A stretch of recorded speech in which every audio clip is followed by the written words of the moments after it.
नमस्कार दोस्तों। आज हम लोग न्यायालय में प्रयोग होने वाले शब्दों से परिचित होंगे। सबसे पहले जब कोई केस किया जाता है तो उसका नाम लिखा जाता है।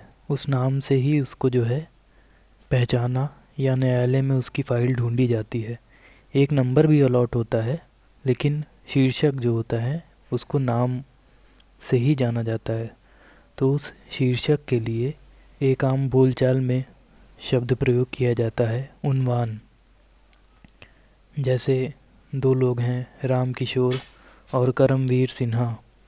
राम किशोर ने करमवीर सिन्हा के खिलाफ़ कोई केस किया है, तो न्यायालय की फ़ाइल में लिखा जाएगा राम किशोर बनाम करमवीर सिन्हा।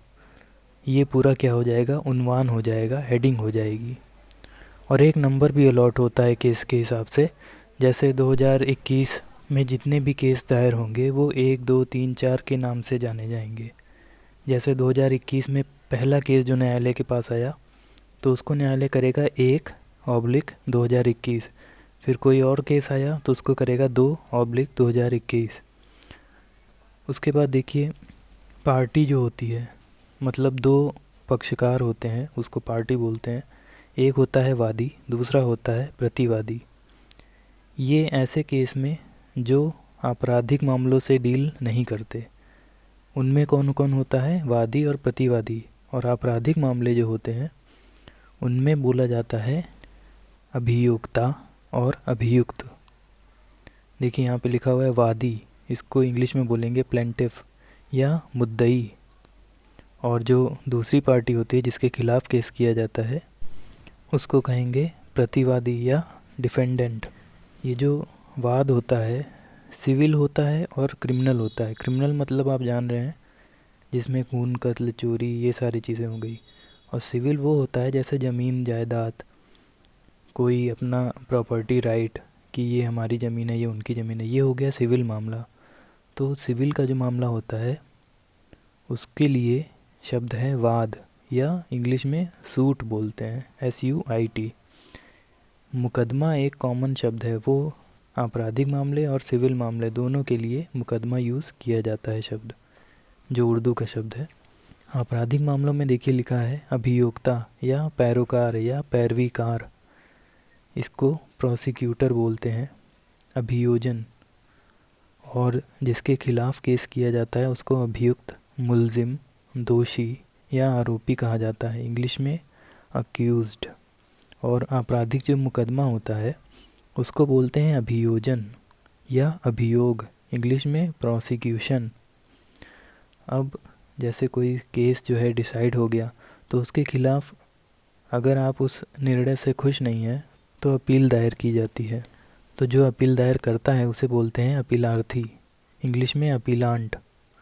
और जो जिसके खिलाफ़ अपील दायर की जाती है उसको बोलते हैं प्रत्यर्थी, इंग्लिश में रिस्पोंडेंट। अपील के लिए हिंदी में शब्द है पुनर्वाद।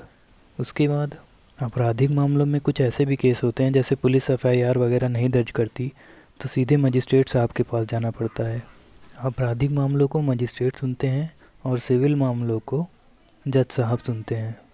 होते दोनों न्यायाधीश ही हैं, लेकिन जो आपराधिक मामलों को भी देखते हैं उनको मजिस्ट्रेट बोला जाता है, दंडाधिकारी बोला जाता है, क्योंकि वो दंड भी दे सकते हैं। तो जो मजिस्ट्रेट साहब के पास कंप्लेंट की जाती है तो उस कंप्लेंट को बोला जाता है परिवाद, कंप्लेन। और जो परिवाद करने वाला होता है उसको बोलते हैं परिवादी, इंग्लिश में कंप्लेनेंट।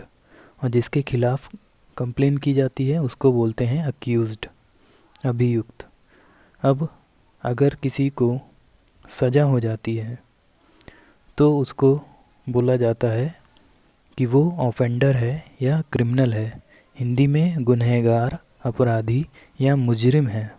देखिए, जब न्यायालय किसी को सज़ा सुना देती है, दोषी पा जाती है कि हाँ इसी ने अपराध किया था, तब उसे मुजरिम बोलते हैं। और जब तक उसके ऊपर केस चल रहा होता है तब तक उसे मुल्जिम बोलते हैं। देखिए नीचे लिखा हुआ है कल्प्रिट या परपिट्रेटर, वह कैदी जिस पर आरोप लगा हो पर निर्णय ना हुआ हो। अभी निर्णय नहीं हुआ है तो वो क्या कहलाएगा, दोषी, आरोपी या मुल्जिम या अभियुक्त। और जब अपराध साबित हो जाता है तब वो कहलाएगा ऑफेंडर या क्रिमिनल, गुनहगार, अपराधी या मुजरिम। और जब किसी को न्यायालय निर्दोष पाती है तो उसे छोड़ देती है, तो निर्दोष घोषित करती है जब, तो ऐसे कार्य को कहते हैं कि न्यायालय ने अक्विट कर दिया। और अगर वो दोषी पाती है तब ऐसा कहेंगे कि न्यायालय ने उस व्यक्ति को कन्विक्ट कर दिया है। तो कन्विक्ट करने का मतलब कि क्रिमिनल घोषित कर दिया है, और अक्विट करने का मतलब कि निर्दोष घोषित कर दिया है। यहाँ पे देखिए 3 शब्द हैं, प्लिया, प्लीड, प्लीडिंग। प्लिया संज्ञा है, अ स्टेटमेंट और a reason given to court. Court में कोई बात कही जाती है जो, या कोई कारण बताया जाता है, तो उसको कहते हैं प्लिया, ये कथन होता है। और प्लीड एक वर्ब है, क्रिया है। इसका देखिए टू प्रेजेंट अ केस और to state in court that you are guilty और नॉट, वकालत करना या पैरवी करना। इसके लिए जो प्लीड करता है उसको बोलते हैं प्लीडर। मतलब ये हुआ कि अगर जब कोई व्यक्ति ये कहे कि जज साहब ये निर्दोष है, या ये कहे कि हाँ जज साहब इसी ने जुर्म किया था, तो ऐसा करने को कहेंगे कि वो वकालत कर रहा है, प्लीड कर रहा है। ये काम जो मुल्ज़िम होता है वो खुद अपने लिए भी कर सकता है, या वकील अपॉइंट होते हैं। तो वकील अगर किसी मुल्ज़िम की तरफ से बोल रहा है कोर्ट में, तो वो प्लीड करता है, पैरवी करता है उस मुल्ज़िम की। और प्लीडिंग क्या है? अ फॉर्मल स्टेटमेंट, प्लेंट और रिटन स्टेटमेंट। प्लीडिंग का मतलब होता है एक लिखित कथन, क्रिमिनल केस में नहीं। ये क्या होता है? सिविल केस में, जैसे ज़मीन जायदाद का मामला है कोई, तो उसमें एक वादी होता है, प्रतिवादी होता है। तो वादी न्यायालय में केस जब दायर करता है, तो केस दायर करने का तरीका यही होता है कि वो एक प्लेंट बनाता है। और प्लेंट क्या है? वादपत्र। वादपत्र में वादी यही बताता है कि साहब मेरी ऐसी ऐसी ज़मीन थी, इन्होंने ऐसा ऐसा कब्ज़ा कर लिया। तो यही सारी बातें जिसमें लिखता है, जो लिखित कथन वो करता है इन सब बातों का, उसी को वादपत्र बोलते हैं। वादपत्र जब वो बनाता है उसी को न्यायालय में दाखिल करता है, और न्यायालय उसको एक्सेप्ट कर लेती है। फिर जो प्रतिवादी होता है, दूसरी पार्टी, डिफेंडेंट, फिर न्यायालय उससे कहती है कि अब आप अपना जवाब दीजिए। तो प्लेंटिफ के वादपत्र के खिलाफ जब डिफेंडेंट या प्रतिवादी अपना जवाब देता है, तो उसे बोलते हैं रिटन स्टेटमेंट। यहाँ पे मैंने WS लिखा है। तो चाहे प्लेंटिफ अपना केस दायर कर रहा हो तो जो पत्र देता है वादपत्र, और उसका जवाब देने के लिए दूसरी पार्टी जब अपना जवाब दायर करती है तो उसे बोलते हैं जवाब दावा या रिटन स्टेटमेंट। दोनों को संयुक्त रूप से बोला जाता है प्लीडिंग, या हिंदी में अभिवचन। कल्प्रिट हम लोग देख ही चुके हैं कि वो कैदी जिस पर अभी केस चल रहा हो, जो जेल में होते हैं साधारणतया, दोषी या आरोपी कहे जाते हैं। इसके बाद देखिए शब्द है फैलनी, जो गंभीर किस्म के अपराध होते हैं, जैसे हत्या हो गई, डकैती हो गई, आतंकी गतिविधियाँ हो गई। ये सब गंभीर किस्म के अपराध हैं, तो इनके लिए शब्द है फैलनी। और इसी तरह मिसडिमीनर, जो मामूली किस्म के अपराध होते हैं, छोटे मोटे चोरी हो गई, हल्का फुल्का अपराध, तो इसको कहेंगे मिसडिमीनर। लिटिगेशन इंग्लिश का शब्द है, इसके लिए हिंदी में है अभियोग या मुकदमा। इसकी डेफिनेशन देखिए, a judicial contest to determine and enforce legal rights. अधिकारों के लिए जब मुकदमा दायर किया जाता है तो उसको बोला जाता है अभियोग या लिटिगेशन। जो वकील होते हैं, एडवोकेट, उनके लिए शब्द है लॉयर या काउंसल। काउंसल आपराधिक मामलों के जो वकील होते हैं उनको बोला जाता है काउंसल।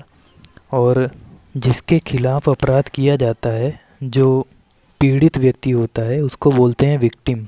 तो विक्टिम की तरफ से जो केस लड़ते हैं उनको बोला जाता है प्रोसिक्यूशन, जो अभी हम लोगों ने ऊपर पढ़ा था। विक्टिम पार्टी को बोला जाता है प्रोसिक्यूशन। आपराधिक मामलों में जो विक्टिम होता है उसकी तरफ से राज्य सरकार ही केस लड़ती है।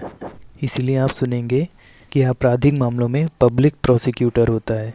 वो लोगों की तरफ से अपराधियों के खिलाफ केस लड़ता है, जो राज्य का कर्मचारी होता है। जिसके खिलाफ अपराध होता है उसको खुद वकील नहीं करने की ज़रूरत पड़ती, सरकार उसकी तरफ से केस लड़ती है। और जो अधिकारी होता है, वकील होते हैं वो, उनको बोला जाता है कि ये पब्लिक प्रोसिक्यूटर हैं या प्रोसिक्यूटिंग ऑफिसर हैं, सरकारी वकील हैं। अब देखिए, न्यायालय में कुछ भी बोलना होता है तो सामान्यतः शपथ पत्र पे बोला जाता है। शपथ पत्र पे बोलने का मतलब ये होता है कि जैसे आपने जो कुछ न्यायालय से कहना है वो आपने लिखवा लिया और उस पर स्टाम्प वगैरह लगवा के नोटरी के एक वकील होते हैं, उनसे जो है तस्दीक करवा ली कि हाँ, हम ही ने ये कथन किया है। तो एक लिखित रूप में आप जब न्यायालय को कोई बात कहते हैं तो उसे बोला जाता है शपथ पत्र। वो जो 3-4 पन्ने में जो भी आपने बात कही है वो हो जाएगा शपथ पत्र। तो उसमें जो आपने बयान दिया है या कुछ भी कहा है न्यायालय के समक्ष, तो उससे आप एक तरह से आपके ऊपर बाउंडेशन हो जाती है कि हाँ, अब आप उस बात से मुकर नहीं सकते। तो इसका बहुत यूज़ होता है। एफिडेविट बहुत हर जगह लगता है, एफिडेविट पे कहिए। जैसे स्कूल कॉलेज में भी हम लोग एडमिशन लेने जाते हैं तो एफिडेविट लगता है कि हमने एडमिशन लेने से पहले कहीं पे नौकरी वगैरह नहीं की है या किसी और इंस्टीट्यूट में एडमिशन नहीं लिया है, तो वो हम लोग शपथ पत्र पे बताते हैं। ऐसे ही साधारण कागज़ पे लिख के नहीं बता सकते। अब आगे देखिए, शब्द है सूट, वाद, जो हम अभी देख ही चुके हैं। सिविल मामले, ज़मीन जायदाद के जो मामले होते हैं उनमें जो मुकदमा चलता है उसको बोलते हैं सूट या वाद।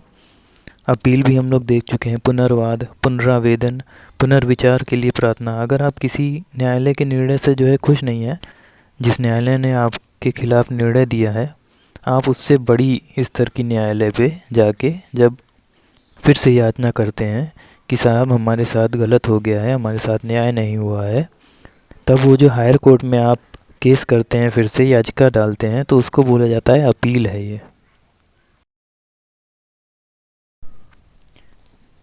देखिए, अब अपील के आगे बढ़ते हैं। पिटीशन, हिंदी में इसका शब्द है याचिका।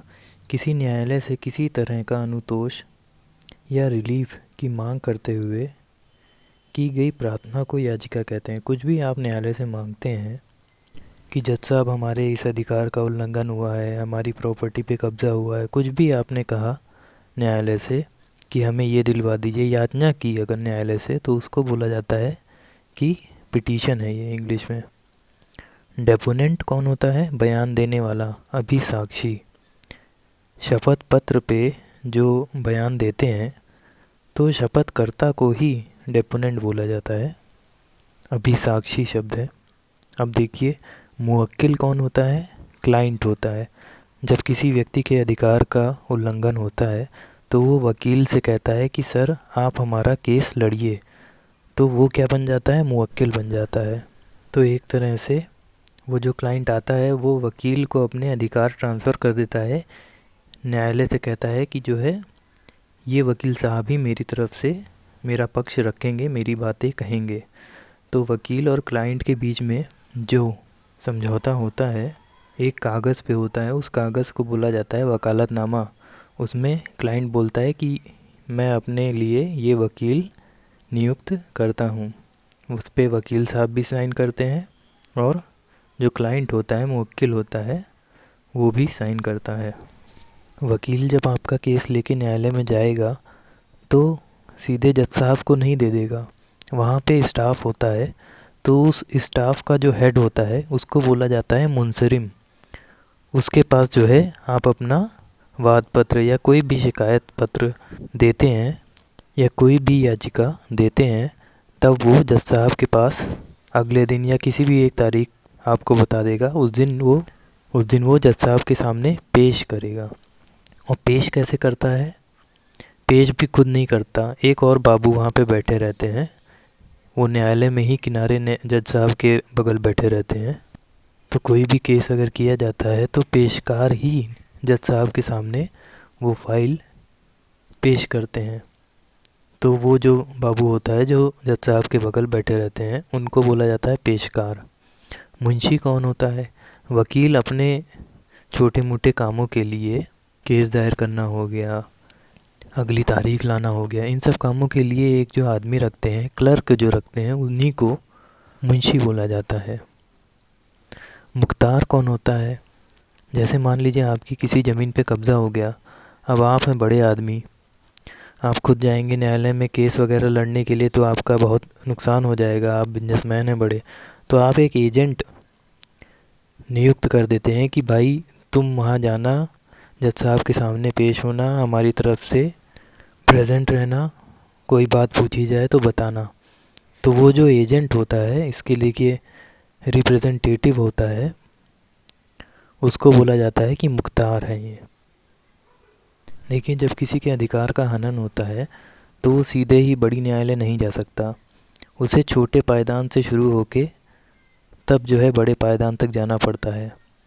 तो जब किसी के अधिकार का हनन होता है या उसके साथ कोई अपराध होता है, तो वो सबसे पहले जिस न्यायाधीश के पास जाता है उसको कहा जाता है कि ये मुंसिफ हैं। सबसे शुरुआती स्तर के जो जज साहब होते हैं उनको मुंसिफ बोला जाता है, और यही आपका केस सुनेंगे। उसके बाद जैसे आपका कोई गंभीर मामला है तो उसको बड़ी अदालत को भेज देंगे, और छोटा मोटा मामला है जिसको वो सुनने के लिए समर्थ हैं तो खुद ही सुन के निपटा देंगे। तो सबसे पहले पायदान के जो जज साहब होते हैं उनको बोला जाता है मुंसिफ। आई होप ये वीडियो आपके लिए यूज़फुल रहेगा। Thank you so much.